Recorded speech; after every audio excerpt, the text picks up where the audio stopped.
Cool. Und habt ihr so, also durch Corona, habt ihr so Alternative gefunden? Naja, also Ja, wir haben es so gemacht, dass einer von uns ist dort geblieben und hat da gearbeitet. Das habe nicht ich gemacht, jemals, weil ich kann kein Französisch oder kein so gutes Französisch. Das kommt noch. Aber ich kann es nicht gut genug, dass ich allen Leuten helfen kann, die da reinkommen und irgendwas wollen. Ja. Dementsprechend war ich dann nur im Homeoffice, aber meine Kollegen haben sich abgewechselt. Und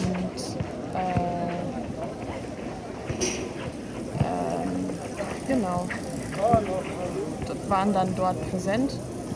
Aber wir haben dann viele von den Angeboten, die wir machen, haben wir dann nicht mehr so gemacht. Und wir waren eigentlich vor allem noch für die Leute offen, wir haben einen Kühlschrank, da können sich insbesondere so Studenten, die pleite sind, können sich da Essen rausnehmen und sich dann gesünder zu ernähren. Da machen wir auch viel Werbung für in den sozialen Netzwerken.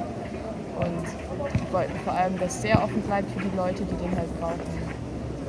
Ein paar andere Sachen. Aber wir haben das sehr reduziert. Bevor ich zurückgegangen bin,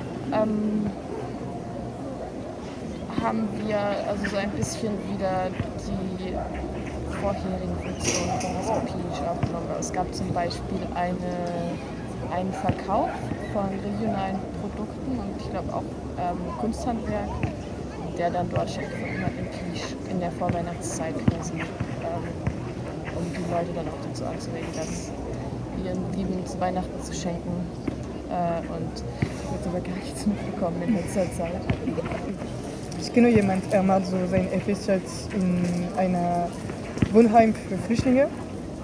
Und die Sache ist so, er kann jetzt nur Homeoffice machen, aber einfach nur Homeoffice. Und normalerweise arbeitet er so die ganze Woche und also wegen Corona arbeitet er nur 2 Tage pro Woche. Ich kenne ihn auch hier. Wie heißt der? Nicolas. Ja. Getroffen beim Seminar. Ja. Aber ja, er ist so, und, also macht trotzdem Spaß und so, aber ist nicht so, wie es sein sollte. Pour toi, comment le confinement, comment ça a affecté le que tu peux faire au travail? Parce que tu as déjà été un peu, mais... Alors, en fait, on a eu enfin, nous, c'est de l'accompagnement. Enfin, ces gens, ils ont besoin de nous. C'est-à-dire que la plupart sont en fauteuil roulant et ils peuvent quasiment rien faire tout seuls. Ils ont besoin d'énormément d'aide quotidienne pour beaucoup de choses, et que ce soit psychologiquement ou physiquement. Du coup, on est considéré comme, j'aime pas trop ce mot, mais essentiel. Enfin, on peut pas les laisser dire il y a un lockdown et du coup on arrête de travailler, quoi. C'est pas possible.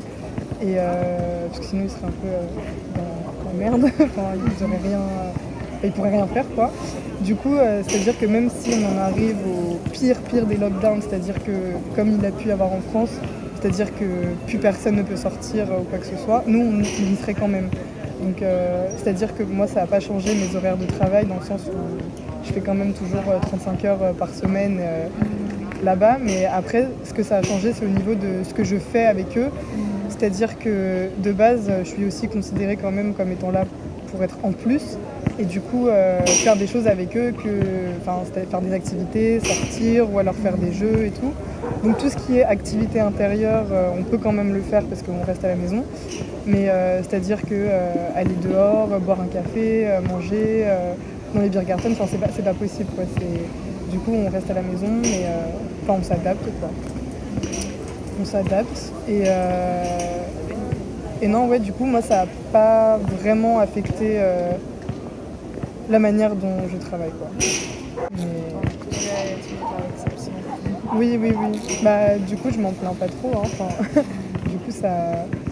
Et puis, après, ça a quand même changé certaines choses au niveau du quotidien. Après, je pense que c'est quand même un milieu où on porte des gants, des masques, où l'hygiène est déjà très très importante. Mais du coup, on est toute la journée, par exemple, avec des masques. Et voilà, et si ce que ça a changé, un truc, c'est que normalement, toutes les 2 semaines, on a des réunions de Mitarbeiter, des Mitarbeiter Besprechung.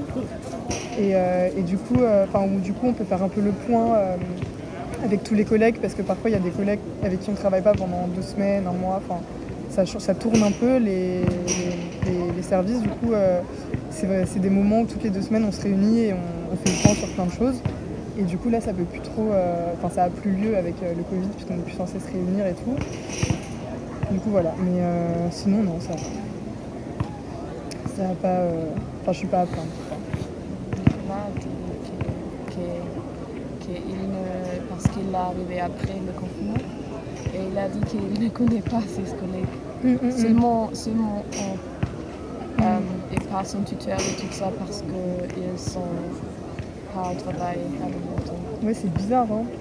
C'est bizarre. Mais